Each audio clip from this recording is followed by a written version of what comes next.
You are 17 years old. Not almost 17, not turning 17 next month. 17 today. In most countries, that means finishing school, thinking about the future, maybe wondering what kind of life you want to build. But in the North Korea, your future does not belong to you. It belongs to the state. And the state has already decided where the next 10 years of your life will be spent. Your school day begins like every other day has since you first learned to read. The classroom walls are covered with portraits of Kim Il-sung and Kim Jong-il. Their expressions never change. Their eyes follow every student in the room, no matter where you sit. Above the blackboard hangs a slogan written in bold red characters: "Let us defend the fatherland with our lives." You learn to read that sentence before you learn multiplication. Your teachers do not just teach mathematics or grammar. They teach history, not the kind of history other countries study, filled with arguments and debates and conflicting interpretations. Here, history is simple. The Korean peninsula was liberated by the genius of Kim. The nation was protected by the brilliance of Kim Jong, and today it is guided by the unmatched leadership of Kim Jong. You memorize their birthdays. You memorize their speeches. You memorize the stories of their victories. By the time you finish secondary school, you can recite the revolutionary achievements of the Kim family the way a child in another country might recite the alphabet. You never question it, because questioning things is not something people do here. Not if they want to survive. The final school year ends quietly. There are no celebrations, no graduation parties, no long speeches about the future. Everyone already knows what happens next. A few weeks later, a letter arrives. It is thin, official, stamped with the seal of the government. Your mother opens it before you do. She already knows what it says. Every family in the country knows what it says. Military service is not optional in North Korea. It is written directly into the Constitution. Article 86 declares that national defense is a supreme duty and honor of every citizen. For men, that duty lasts around 10 years. 10 years. Not 2 years like the military service in South Korea. Not 4 years like a long enlistment in the United States military. 10. You will enter the army as a teenager. You will leave it as a man approaching 30. Your mother folds the letter slowly. She does not cry loudly. That would attract attention from neighbors. And attention is dangerous. But her hands shake. She knows what military service means. Every mother in this country knows. It means hunger. It means cold winters inside barracks that are barely heated. It means 10 years where your body belongs entirely to the army. You tell her you will make the family proud. You say it because that is what you have been taught to say your entire life. She nods, but her eyes say something else. The induction center sits on the outskirts of a gray industrial town. Hundreds of young men arrive the same morning you do. They step off crowded trucks, carrying small bags with their few belongings. Most of you look the same. Thin, quiet, uncertain. A soldier stands at the entrance with a clipboard, shouting instructions. Names are checked. Papers are inspected. Then the first step of your new life begins. Your head is shaved, not trimmed, not shortened. Shaved completely. The hair falls to the floor in dark piles, as dozens of barbers work quickly through the line of recruits. In less than 5 minutes, the boy who walked through the door is gone. The army does not want boys. It wants soldiers. You are issued a uniform. It does not fit well. Few uniforms here do. Some are too large, others too small. The Korean people. Army is enormous, more than 1 million active soldiers in the country. Textile factories cannot keep up with demand. So you wear what you are given. You receive a belt, a hat, a pair of boots stiff enough to scrape the skin from your heels during the first week of marching. You also receive your first ration, a metal bowl filled with rice. You eat it quickly. Later you will learn something important about this moment. It is one of the largest meals you will receive for a long time. The barracks that night are crowded. 40 soldiers sleep in a single room. The air smells like damp concrete, sweat, and the lingering scent of the shaved hair still clinging to your clothes. Nobody talks much. Most of the recruits stare quietly at the ceiling. Some whisper to the soldier in the bunk beside them. A few stare at photographs of their families. Lights go out at exactly 2,200 hours. The next morning begins before sunrise. Training starts immediately. You march. You run. You repeat the same drills over and over again, until your legs ache. But physical training is only half of your new education. The other half happens in a classroom. Rows of soldiers sit on wooden benches, while a political officer stands at the front of the room. Political officers are not ordinary soldiers. Their job is not to teach tactics or weapons. Their job is to watch, to listen, to report. He opens a red-covered book filled with speeches from Kim Il-sung and begins reading aloud. Every soldier must memorize passages. Every soldier must repeat them perfectly. Every soldier must show enthusiasm, because enthusiasm is not optional here. A soldier who does not clap loudly enough during a speech can be questioned later. A soldier who looks bored during a political lecture might find himself cleaning latrines for a month, or worse. Within weeks, you understand something important about the army. Combat training exists, but loyalty training is far more important. The army does not exist simply to fight enemies. It exists to protect the government that commands it. A month later, the trucks arrive. Hundreds of new soldiers climb into the back. You sit shoulder to shoulder with strangers wearing the same uniform you now wear. The engines start. The trucks drive north, toward the border, toward the most heavily militarized line on Earth, the Korean Demilitarized Zone. Nearly 70% of North Korea's active military forces are stationed within driving distance of that border. Hundreds of thousands of soldiers, thousands of artillery guns, tanks hidden inside mountain tunnels, all of it aimed south. As the truck climbs through narrow mountain roads, the cold wind cuts through the back of the vehicle. No one speaks. You stare out at the gray hills passing by. The road twists deeper into military territory, and for the first time since receiving the letter, the truth begins to settle in your mind. You are not joining the army for a short service. You are entering a system that will control every day of your life for the next decade. The truck continues north. Your military life has officially begun. Your rank is private, the lowest rank in the Korean People's Army, and survival not combat is your real mission. The base sits less than 100 miles from the Korean Demilitarized Zone. Mountains surround the compound like walls. The air is colder here, thinner, harsher. During winter the temperature drops to nearly -20 degrees Celsius, and the wind cuts through your uniform as if the fabric barely exists. Your barracks is a concrete building built decades ago. The windows are cracked. The heating system rarely works. 40 soldiers sleep inside one room on wooden platforms covered by thin blankets that offer little protection against the cold. At night, everyone sleeps close together, bodies pressed side by side, because body heat is the only reliable warmth available. The army does not tell you this directly. You simply learn it during your first winter. Morning begins before sunrise. A whistle shrieks through the barracks at 5 o'clock a.m. You stand up immediately.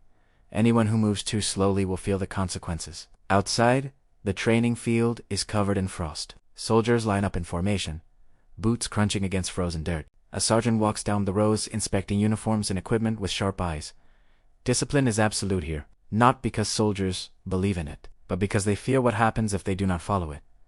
Your daily schedule rarely changes. Morning physical training, marching drills, weapon maintenance, political education.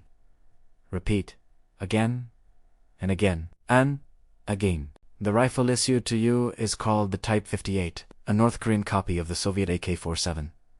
Most of these rifles were manufactured decades ago. The metal is worn smooth in places where thousands of hands have held them before you. Spare parts are almost impossible to find. If something breaks, you repair it yourself. Every evening, soldiers sit on wooden benches cleaning their rifles with small cloths soaked in oil. The process must be perfect, because inspections happen often, and inspections are never gentle. But the rifle is not the most important object in your life. Food is. Every soldier in the North Korea military is supposed to receive about 800 grams of rice or corn each day. In theory, in reality, the ration is often smaller. 600 grams, sometimes 500. Occasionally less. You notice it within the first few weeks. The hunger begins as a mild discomfort. Your stomach feels empty between meals, but you assume your body will adapt. It does not. The hunger becomes constant. It follows you during training. It wakes you up at night. It sits in your mind while political officers lecture about loyalty and sacrifice. Older soldiers teach the new recruits how to deal with it. You forage. Small groups leave the base during permitted hours and search the surrounding hills. Wild plants, grass, roots, and edible weeds become part of the daily diet. Sometimes soldiers strip bark from young trees and boil it into soup. At first you feel ashamed doing this, because hunger is stronger than pride. It becomes the most normal thing in the world. The army feeds its soldiers just enough to keep them moving, but never enough to make them comfortable. The non-commissioned officers corporals and sergeants control the barracks. With strict authority, they shout orders. They enforce rules. And when soldiers break those rules, punishment comes quickly. Push-ups in the freezing mud, hours standing at attention without moving. Beatings, These punishments are not rare accidents. They are routine. The army believes fear produces obedience, and obedience keeps the system running. But physical discipline is only half the control system. The other half is political. Every military unit has a political officer assigned to it. His uniform looks similar to the others, but his authority is different. He does not command troops in battle. He monitors their loyalty. Several times each week, soldiers gather in a classroom where the political officer leads ideological training sessions. Books filled with speeches from Kim Il-sung and Kim Jong-il are passed down the rows. Passages must be memorized. Every soldier repeats them aloud. Mistakes are corrected immediately, sometimes harshly. Then come the self-criticism sessions. These meetings are among the most uncomfortable moments in military life. Soldiers stand in front of their unit and confess their personal ideological weaknesses. Perhaps you did not study the speeches carefully enough. Perhaps your attitude during training lacked enthusiasm. You admit these failures publicly. Then your fellow soldiers criticize you, not because they hate you, because they are required to. Everyone participates. Everyone watches everyone else. It creates a system where silence is dangerous. Speaking carefully becomes a survival skill. Months pass. Then years. Your body adapts to the constant hunger and endless routines. The drills that once exhausted you now feel automatic. One day, your name appears on a promotion list. You are now a corporal. The rank comes after several years of service. But promotion in the North Korean military is not only about time. It also depends on something called songbun. Songbun is the government's social classification system. Every citizen in the country belongs to a category based on their family's political history. If your ancestors supported the revolution or fought for the regime during the Korean War, your family may be classified as loyal. If your relatives were landowners, religious leaders, or connected to the South before the war, your classification might be considered hostile. This classification follows you everywhere, even inside the army. A soldier with a poor songbun background can serve faithfully for years and still remain stuck in the lowest ranks. A soldier from a loyal family might advance much faster. You learn not to talk about it. Everyone knows the system exists. Few speak openly about it. As a corporal, your responsibilities change. You are no longer just responsible for yourself. Now you lead a small group of younger soldiers. 8, sometimes 10. Many of them are new recruits.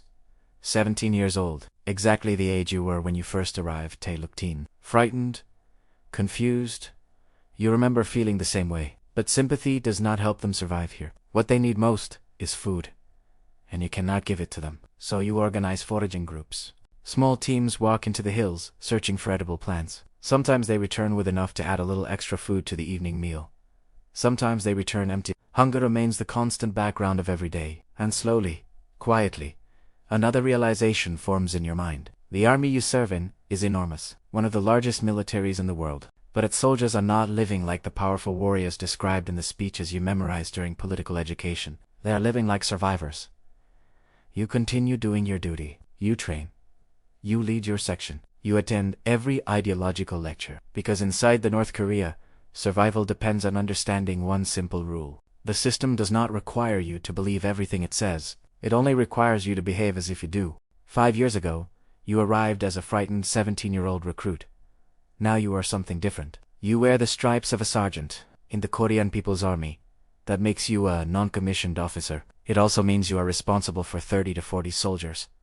Most of them are younger than you. Some are still only 17. They arrive thin and uncertain, stepping off the same trucks you once rode in. Their heads are shaved. Their uniforms hang awkwardly from narrow shoulders. You recognize the expression on their faces, the quiet realization that their lives no longer belong to them. Your job now is to turn those boys into obedient soldiers.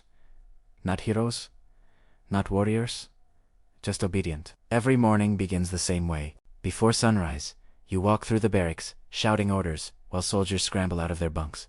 Some move quickly. Others struggle after nights spent shivering beneath thin blankets. You enforce discipline because that is your duty now. You inspect uniforms. You inspect rifles. You inspect attitudes. And you understand something that the new recruits do not yet realize. The army does not fear weakness. It fears disobedience. Training continues, but your responsibilities have expanded far beyond marching drills. Because the military here does more than train for war.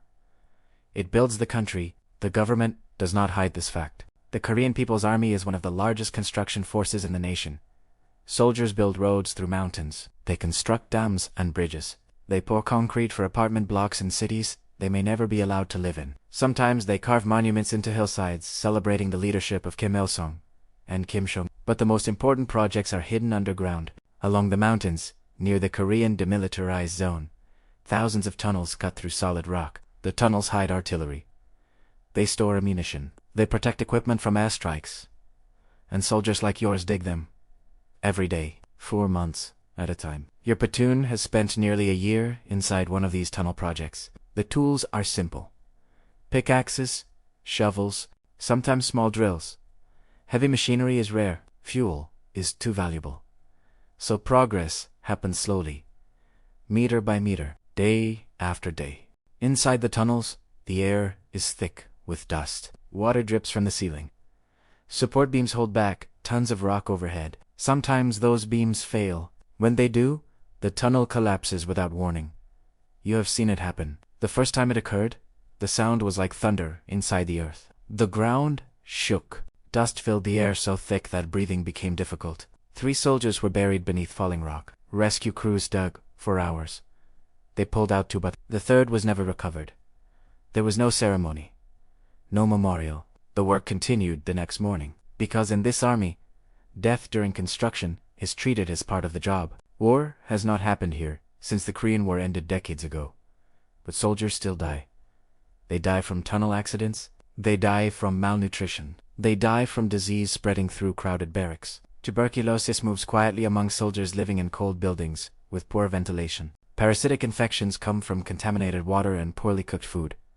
Sometimes soldiers simply collapse during training, their bodies weakened by years of hunger. These deaths are recorded in reports, but they rarely leave the base. Officially, the army remains strong. Officially, the soldiers remain loyal. Officially, everything is working perfectly. But by now, you have been inside the system long enough to see the truth. The official story and the real story are rarely the same. One afternoon, your commanding officer calls you into his office, a small room with concrete walls and a portrait of Kim Jong-un hanging above the desk. He informs you that your record has been reviewed. Your family background is considered reliable. Your political loyalty is satisfactory. Your service has been stable. You are being recommended for officer training. This means attending a military academy where soldiers become commissioned officers. The training includes tactics, leadership, weapons, instruction, but the most important subject remains ideology. Officers must demonstrate absolute loyalty, because an officer commands soldiers, and soldiers carry rifles. The government cannot risk those rifles being controlled by someone whose loyalty is uncertain. After months of training, you receive a new uniform and a new rank. Sekon, Lieutenant. You are now an officer in the Korean People's Army. The promotion brings authority. It also brings a new understanding of how the system truly operates.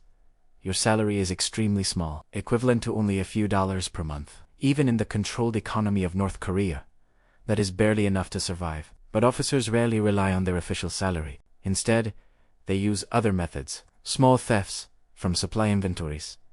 Extra ration allocations quietly redirected. Military goods sold through informal networks. These goods eventually appear in the black markets known as Jangmadang. These markets did not officially exist during the early decades of the regime. But after the devastating famine of the 1990 segundos, known inside the country as the Arduous March, people began trading goods privately just to survive. Over time, the markets became the real economy of the country.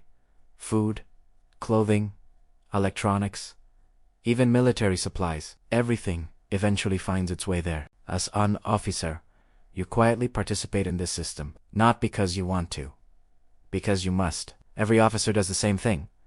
Everyone understands the unspoken rule. The official economy keeps the government running, but the informal economy keeps the people alive. At first, this contradiction feels strange. You wear the uniform of a powerful army. You attend ceremonies praising national strength. You lead soldiers in drills meant to prepare them for war. But behind the scenes, you are also negotiating trades in hidden markets, trading spare equipment for rice, trading fuel for medicine. Gradually, the contradiction stops bothering you, because the truth becomes clear. The system does not survive despite corruption. It survives because of it. Corruption fills the gaps where the official system fails, and everyone from privates to officers learns to live inside that reality. You continue commanding your platoon. You continue attending ideological meetings. You continue signing reports that describe your unit as disciplined and ready. But deep inside, another understanding has begun to grow. The army you serve in is not exactly what the speeches describe. It is powerful in numbers, but fragile in reality, and the deeper you move into the ranks of the military, the more clearly you begin to see how the entire system truly works.